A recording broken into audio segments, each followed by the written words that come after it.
Hello बच्चों, कैसे हैं आप सब लोग। आई होप आप बहुत अच्छे होंगे। आज मैं आपके लिए लेकर आई हूँ एक नया सब्जेक्ट, हमारी कक्षा 5 का पर्यावरण विषय का पहला पाठ। पाठ का नाम है रिश्तों की समझ।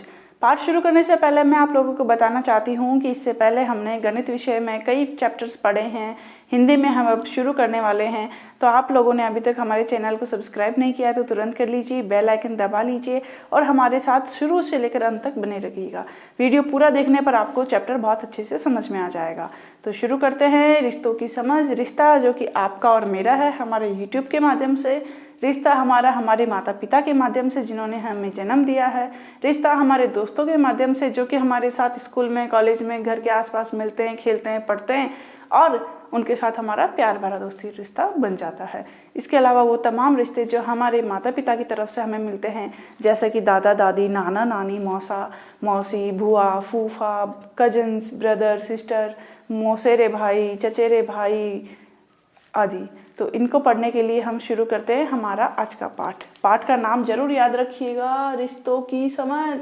तो मैं आप लोगों को समझाऊंगी कि हमारे लिए रिश्ते क्या होते हैं, परिवार क्या होता है, वो क्यों जरूरी होते हैं और उनसे संबंधित अन्य बिंदु। मैंने यहाँ सभी बिंदुओं को लिख दिया है हमारे पाठ से संबंधित जो है। एक बार उनको हम देख लेते हैं ब्रीफ में। परिवार क्या होता है, परिवार की दो डेफिनेशंस, एकल और संयुक्त परिवार के बारे में मैं आपको बताऊंगी। इसके अलावा वंश वृक्ष क्या होता है, गोद लेना, आनुवांशिक जिसको वंशानुगत कहते हैं, और उससे संबंधित दो हमारे बड़े महान वैज्ञानिक। तो सबसे पहले मैं आप लोगों को बताना चाहती हूँ कि परिवार क्या होता है। अगर आपसे पूछ ले कोई परिवार क्या होता है तो आप क्या कहेंगे? परिवार। परिवार यानी जिसमें हम रहते हैं, हमारे मम्मी पापा रहते हैं, हमारे दादा दादी रहते हैं और किसी किसी के साथ में उनके चाचा चाची और उनके बच्चे भी रहते हैं। किसी किसी के परिवार में ताऊ ताई उनके बच्चे भी रहते हैं। अब आप लोग सोच रहे होंगे कि कोई तो कह रहा है कि हमारे परिवार में सिर्फ मैं, मेरा भाई और मेरे मम्मी पापा रहते हैं, किसी के बहुत बड़ा सा परिवार होता है, ऐसा क्यों? तो इसको हम समझेंगे नेक्स्ट बिंदु से। आप परिवार की परिभाषा से जरूर याद कर लीजिएगा। वह परिवार जिसमें माता पिता व उनके बच्चे शामिल मिलजुल कर रहते हैं उसे परिवार कहते हैं। यानी जब माता पिता और उनके बच्चे एक जगह साथ में रहते हैं उसे कहते हैं परिवार। अब मैं आप लोगों से पूछना चाहती हूँ कि परिवार कितने तरीके के होते हैं, यानी परिवार के प्रकार, परिवार कितने तरह के होते हैं। तो बच्चों, परिवार की डेफिनेशंस हमने देखने के बाद हम परिवार को बांटेंगे दो भागों में, एकल परिवार और संयुक्त परिवार। एकल परिवार और संयुक्त परिवार। एकल परिवार वो जिसमें माता पिता और उनके बच्चे रहते हैं, और उनके बच्चे रहते हैं। एकल परिवार कौन सा होता है बच्चों? वह परिवार जिसमें माता पिता और उनके बच्चे रहते हैं। संयुक्त परिवार कैसा है? वो थोड़ा अलग है। संयुक्त परिवार में माता पिता, उनके बच्चे, दादा दादी, अगर चाचा हैं तो चाचा चाची और उनके बच्चे। इसके अलावा अगर ताऊ ताई हैं तो उनके बच्चे, ये सभी मिलकर रहते हैं। तो आप लोगों ने सीखा कि एकल परिवार और संयुक्त परिवार किसे कहते हैं। परिवार की डेफिनेशन देखी हमने। एकल परिवार जिसमें केवल माता पिता और उनके बच्चे रहते हैं। संयुक्त परिवार जिसमें सारे लोग मिलजुल कर रहते हैं। आपने देखे होंगे गांव में हम जब जाते हैं तो सभी एक जगह रहते हैं, एक साथ खेलते हैं, खाते हैं, पीते हैं, झगड़ा भी करते हैं थोड़ा थोड़ा आप लोगों की तरह, और फिर से एक हो जाते हैं। अब इसके बाद में पढ़ाऊंगी आपको नेक्स्ट पॉइंट, वंश वृक्ष।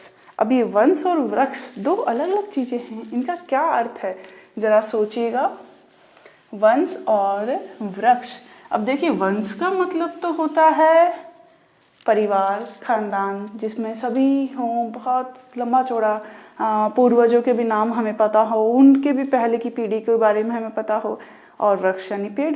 तो मैं पहले एक ड्राइंग कर लेती हूँ। वैसे भी आपको ड्राइंग करना बहुत पसंद है, तो आप अच्छी अच्छी ड्राइंग्स बना के मुझे कमेंट बॉक्स में लिखिएगा, और जिसकी सबसे सुंदर पेंटिंग होगी उसको हम नेक्स्ट वीडियो में नाम लेंगे।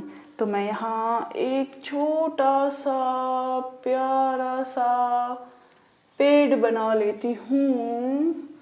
अब आप ये सोच रहे होंगे कि ये कौन सा पेड़ बना रही है मैडम।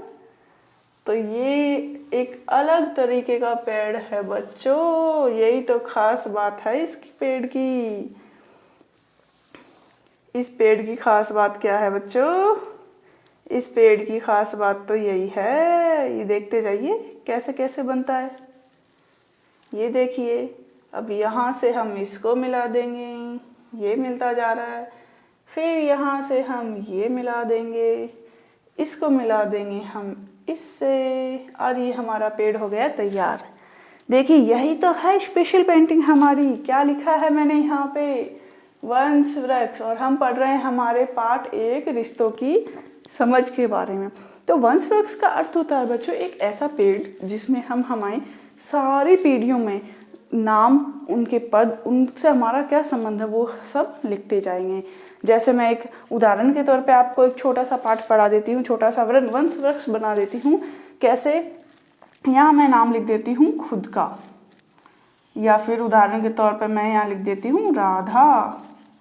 ठीक है बच्चों, ये राधा है, एक लड़की है। अब हम इनके वंश वृक्ष को बनाते चले जाते हैं। तो राधा के माता पिता, मैं यहाँ लिख देती हूँ माता प्लस पिता। राधा के माता और पिता, और इसके साथ ही राधा का भाई। ठीक है बच्चों, यहाँ से हम राधा से शुरू करते हैं। राधा के माता पिता और उसके भाई, उनके नाम हमें पता होंगे, उनके बारे में हमें पता चलेगा। अब राधा का एक चाचा भी है, तो हम यहाँ लिख देते हैं चाचा प्लस चाची प्लस उनके बच्चे आपके क्या लगेंगे? भाई और बहन।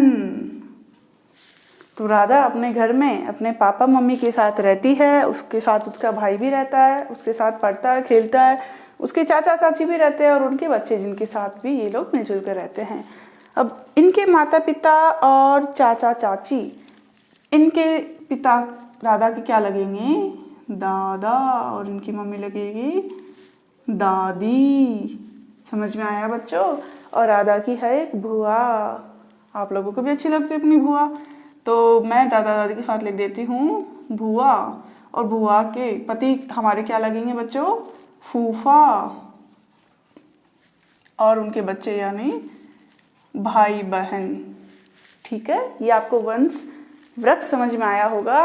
राधा, राधा के माता पिता भाई, राधा की चाचा चाची और भाई बहन, राधा के दादा दादी और बुआ और फूफा। अब राधा के जो दादा हैं वो भी 2 भाई होंगे, 3 भाई होंगे, 4 भाई होंगे, और भी हो सकते हैं। तो अगर दादा से छोटे हैं तो हम यहाँ लिखेंगे छोटे दादा, छोटी दादी। ठीक है बच्चों, अगर उसके दादा से बड़े हैं तो हम क्या लिखेंगे?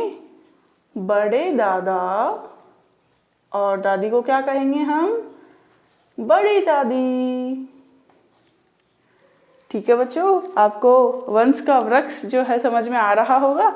इसी तरह चेन चलेगी। अब इसके अलावा हम बात करें तो दादाजी की एक बेटी जो कि हमारी बुआ लग रही थी, उसी तरह दादाजी की बहन भी होगी जो कि हमारी क्या लगेगी? पढ़ो दिखाओ मैं क्या लिख रही हूं?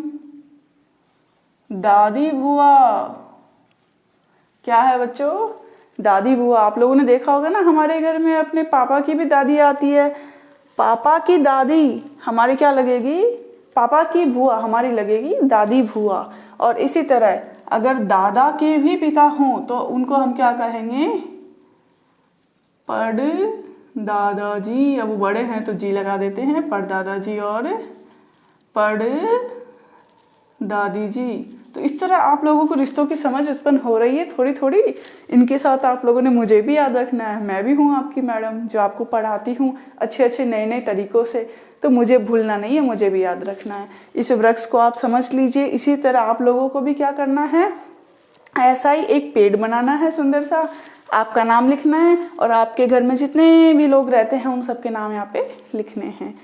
तो ये वंश वृक्ष आपको समझ में आया। अब मैं आपको बताऊंगी कि गोद लेना किसे कहते हैं। एक दिन क्या हुआ, अरुण नाम का एक लड़का जो रोज अपनी गली में अपने दोस्तों के साथ खेलता था, और अचानक से एक दिन वो एक छोटी सी प्यारी सी लड़की का हाथ पकड़कर अपने दोस्तों के साथ खेलने गया। उसके दोस्तों ने पूछा, अरुण तुम्हारे साथ ये प्यारी सी गुड़िया कौन है? तो अरुण ने कहा कि ये उसकी क्या है, बहन। क्या कहा अरुण ने? वो लड़की छोटी सी प्यारी सी गुड़िया कौन थी? उसकी बहन। तो दोस्तों ने पूछा, ये कहाँ से आई, ये कल तक तो नहीं थी। तो अरुण ने कहा कि मेरे माता पिता ने इसको मेरे चाचा जी से गोद ले लिया है, हमेशा हमेशा के लिए। ये अब मेरे साथ रहेगी और ये मुझे बहुत अच्छी लगती है। तो सब बच्चों ने सोचा कि ये गोद लेना क्या होता है। गोद लेना वो होता है जब कानूनी रूप से हम अपने परिवार में से या फिर किसी और के बच्चे को अपने पास रख लेते हैं। कानूनी रूप से, इस चीज़ को ज़रूर ध्यान रखिएगा। अगर कानून के सभी के जो नियम हैं उनको मान लेते हैं, सभी कागज़ जो हैं उनको पूर्ण कर लेते हैं, तो वो बच्चा माता पिता के नाम से जाना जाएगा, जिस नवीन माता पिता ने उसको गोद लिया उसके नाम से। तो गोद लेना आपको समझ में आया होगा। अब मैं बात करती हूँ आनुवंशिक या फिर वंशानुगत की। वंशानुगत बहुत ही सरल है। देखिए मैं यहाँ क्या क्या लिख रही हूँ। आदत, दूसरा अगर बदले में लिखें तो स्वभाव, आकार, गुण, रंग। देखिए बच्चों, कभी कभी आप लोग देखते हो कि दो भाई बहन जो हैं वो बिल्कुल एक जैसे नजर आते हैं। मैं मेरे भाई की बात करूं तो वो मेरे मामा जैसा दिखता है, मैं मेरी बात करूं तो मैं मेरी दादी जैसी दिखती हूँ। ये कैसे हो गया? मेरे माता पिता तो दूसरे हैं जबकि मैं दिख रही हूँ दादी जैसी। ये कैसे संभव हुआ? ये संभव हुआ बच्चों आनुवांशिक से, वंशानुगत से। तो इसकी परिभाषा क्या है? जब परिवार में एक पीढ़ी से दूसरी पीढ़ी तक, जब परिवार में एक पीढ़ी से दूसरी पीढ़ी तक गुणों का आदान प्रदान होता है, संचरण होता है, ट्रांसफॉर्मेशन होता है, तो उसे कहते हैं आनुवंशिक। यानी हमारे माता पिता और उनके पूर्वजों के गुण जब हमारे अंदर आते हैं तो उसी को ही वंशानुगत कहते हैं। पीढ़ी दर पीढ़ी ये गुण जो है ट्रांसफर होते रहते हैं। अब कौन कौन से गुण हो सकते हैं देखिएगा। जैसे कि आदत, आपकी कोई आदत होगी जो शायद आपकी बुआ में मिलती होगी या फिर आपके चाचा में मिलती होगी। स्वभाव, जैसे कि आपका स्वभाव, खास तौर पर लड़कियों का स्वभाव अपने पिता के जैसा हो सकता है। अगर हम आकार की बात करें तो आकार में कोई लंबा होता है, कोई पतला, कोई मोटा, कोई छोटा, तो वो भी परिवार के आनुवंशिक गुणों पर निर्भर करता है। गुण कौन कौन से हो सकते हैं? अच्छे गुण, बुरे गुण, स्वभाव में इंट्रोवर्ट या फिर एक्सट्रोवर्ट, जैसे कि अंतर्मुखी या बहिर्मुखी के रूप में हम पढ़ते हैं। या फिर रंग कैसा हो सकता है? ये सब भी माता पिता पर और उनके पूर्वजों पर यानी पीढ़ियों पर निर्भर करता है। तो आप लोगों को समझ में आया होगा कि आनुवांशिक और वंशानुगत, जो कि एक ही शब्द के दो अर्थ हैं, वो किसे कहते हैं। अब हम हमारे अंतिम बिंदु की बात करते हैं, जो कि मैंने नाम यहाँ लिखे हैं, दो महान वैज्ञानिकों के बारे में। महान वैज्ञानिक बच्चों, क्या नाम लिखा है मैंने? ग्रेगर जॉन मेंडल और डॉक्टर हरगोविंद खुराना। देखिए बच्चों, एक प्रश्न पूछा जाता है, आप लोगों को ये प्रश्न जरूर याद रखना है। मैं क्या लिख रही हूं देखिएगा।